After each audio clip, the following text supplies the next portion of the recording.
Oh, hi, Terry here. Welcome to another video.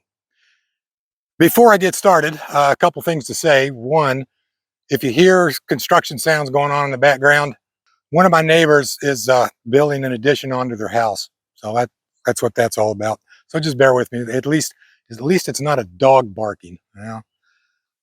Uh, Second, if you have subscribed to my channel, Times Gone Tech, thank you very much. Hey, we're up to 530 subscribers now and going on 3,000 watch hours. That is just fantastic.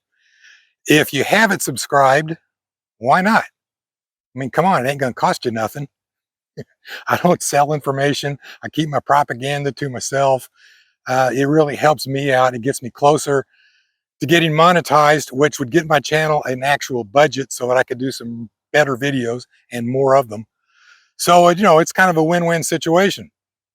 So if you haven't subscribed, please do so. And if you have, thank you. Okay, now that was before I begin. So now into the before I begin, I want to get something off my chest here. I don't know about you, but I just really hate it. Well, hate's kind of a strong word. It's extremely annoying when I hear people say something that is just downright wrong, especially when it's from somebody who should know better. And I'm not talking about mistakes. Okay, I'm not talking about fat fingering a key on a keyboard, misspelling a word, saying Abilene, Texas instead of Abilene, Kansas. That's not what I'm getting a date wrong. That's not what I'm talking about. What I'm talking about is saying something that is just absolutely clearly wrong, and the person saying it is enough of an expert in the subject. They should know better. A few days ago, I was thumbing through some YouTube videos and I came across one where the presenter was clearly an expert in old style, Western style shooting. I mean, this guy, you remember the movie, the old Kurt uh, Russell movie, Tombstone? Remember the scene in the casino where the Michael Biehn character was doing the gun twirling demonstration? Okay, that's how good this guy was. Okay, that's how good he still is, but that's how good he was in the video. This guy knew what he was doing. And it was a good video right up until the point where he was talking about the reverse or cavalry draw. And this firearm has been verified unloaded, and I do not have a camera person, so I'm not actually pointing it at anyone. My cell phone on a tripod. And he started talking about the cavalry draw and explaining that it was a dangerous way to draw a gun because when you draw, I'm exaggerating a little bit here for the video, you sweep it across your belly or you sweep it across your leg. And then you sweep it across your belly, right? No, absolutely not. In my video on how I carry and draw, I clearly showed that it is a very safe way to draw, and you do not sweep your body with the gun. I'm going to go through that one more time real quick here. You'll notice cavalry draw. I come up and out in front of me. You see, it is not pointed at my body. Turn it around, cock as you're bringing up into position. All right. One more time. Now, from certain angles and at certain speeds, it might look like I'm sweeping the body, but you can clearly see when I slow it down that I'm not. All right. I'm not doing this. I'm doing this. Not only is the cavalry draw a very safe draw, my opinion, it's the safest of any way you could draw a revolver anyway from the hip, from a holster on the hip. And there are basically only three ways. There's the reverse draw, cavalry draw. Okay. There is what you might call the standard draw, the forward draw, the cowboy draw, I guess, and that's where you're carrying it with the heel or butt of the gun facing back, and you just bring it up and out and on target. Okay, like that. And then there is the cross draw. And there are different variations of those three, but that's the only really three. I mean, even if you're carrying in the back, there's really only, it's just a variation of those three types of draws. Okay, here's the problem with the standard or forward draw and the cross draw.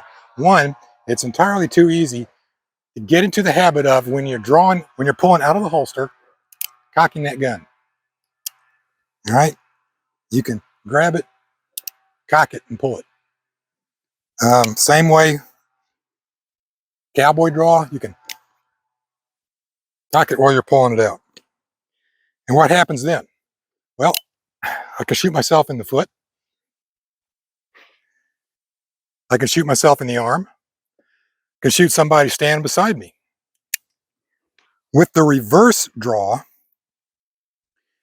yeah, I'm not going to say you can't cock the hammer this way. I just did, but it just feels, I don't know, unnatural, awkward. It's a forced, intentional action. It's not something that a person could really get into doing by habit. A person could practice and learn to cock the hammer while it's still in the holster, but it's a very awkward way to draw. What's more comfortable really is to get it up out in front, and then as you're coming up, then cock. Now the thing on that is, I think it's the way the muscles and the tendons and bones and all are aligned. With like this, with the position your elbow is in and the way the muscles, the wrist and all are lined up, that thumb, it doesn't want to engage in that movement so easily as it would if it was just here or just here on the hip, especially if you're carrying low on the hip. But this kind of a reverse or cavalry draw, that's where it's easy to cock. So if you're just practicing and cocking the hammer where it feels comfortable, that's it. So not gonna shoot myself in the foot, not gonna shoot myself in the arm, not gonna shoot somebody standing next to me, not gonna shoot somebody over there. I'm gonna shoot what I'm aiming at, my target. Okay? All right. Enough said about that. Now, on to the video. The road agent spin. Ooh, try that again. Ooh, cool, huh?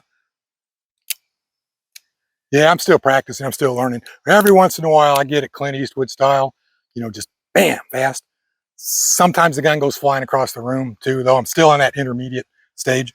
So the road agent spin is also called the Curly Bill Brocious spin. I don't know why, because I have been unable to find a verified historical account of Curly Bill Brocious ever actually using that maneuver. No, even when he shot Fred White, there are some conflicting first-hand reports on that. Some people say that he was holding it out like this, and Fred grabbed the barrel of the gun, and he had his finger on the trigger, and it went off. So, I don't know. But we do have, almost tripped over something that's not there. We do have a verified historic account of John Wesley Hardin using that maneuver on Wild Bill Hickok when he was Marshal of Abilene, Kansas. And it caught Hickok completely by surprise. Now, little background information on that. Hardin claimed to have invented the move. He claimed he invented the road agent spin. And it caught Hickok completely off guard. Now, that to me lends a lot of credence to the notion that Hardin did invent the draw, because it seems like Hickok had never seen it before. Hardin's holding out a pair of guns. I've only got one, but he's holding out a pair. Okay, Hickok reaches for them and he takes both of them and gets the load down. Got a pretend gun here, the air gun. Got an air gun here. Okay, if it had been invented by somebody else or been used before, I'm pretty sure Hickok would have known about it, would have heard of it, but he didn't. So, how do you do it? Well, first, There's another road agent spin that you may or may not know about, predates the road agent spin that we know. And that one goes something kind of like this. Let's say I'm a cowboy, got paid, right? I'm in town, spending my money, been getting drunk, hitting the bars, gambling, I'm outside, woo, bang, I'm having fun, right? Woo, bang. All right there, Texas Jack Joe Johnson. Hand that smoke wagon shooting iron over real easy. Why, sure, deputy. I mean no harm. Here. Ow.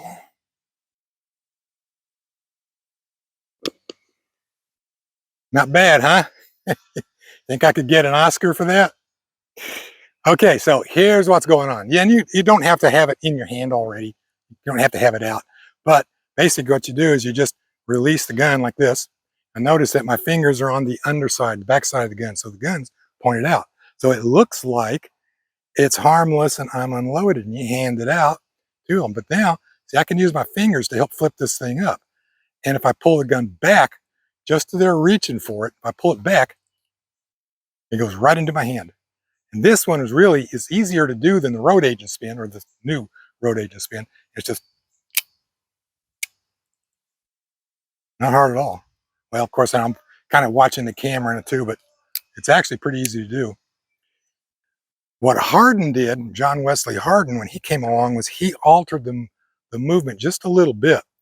Now you'll see that from this angle, I got the gun in the palm of my hand.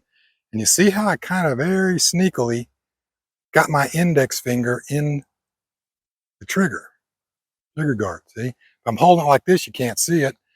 This way, it's kind of hard to tell too if I'm handing it to you, but if it's off at an angle, you can see that finger's in there. And then to use it, you just open your hand and drop like that. Now, this is the same position the gun is in for the original move, except if you'll notice where my fingers were here, now they're here. Okay, and here I just use the momentum of the gun to flip it up. So it's here, drop, flip. And it's a lot easier to do if you practice it as one move. It's nothing.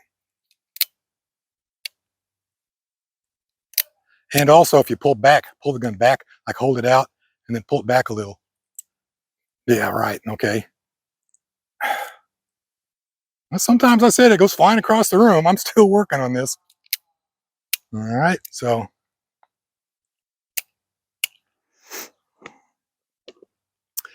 The road agent spin. How effective of a maneuver would this really have been in the real world? Well, it probably would have worked the first time anybody had ever seen it. The very first time a drunken cowboy or bank robber or whatever dangled their shooting iron smoke wagon from their hand like this, handed it out and then flipped it up and killed the deputy or whoever, or the guy in the poker game or whatever. Yeah, I'm sure it worked pretty well. And after that, it probably pretty much just wasn't effective anymore. And it was the same with this. That's why they started telling, put your Colt gun back in your holster, drop your gun belt, step back a couple steps, okay?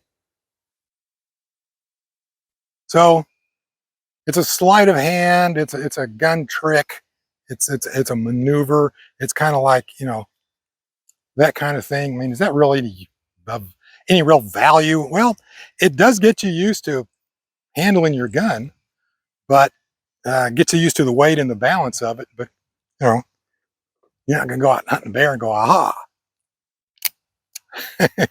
No. Very safe way to draw. So, cavalry draw, reverse draw also. Road agent spin, invented by John Wesley Hardin, and the original road agent spin. Thanks for watching. If you haven't subscribed, then please do so. And have a great day. See you next time.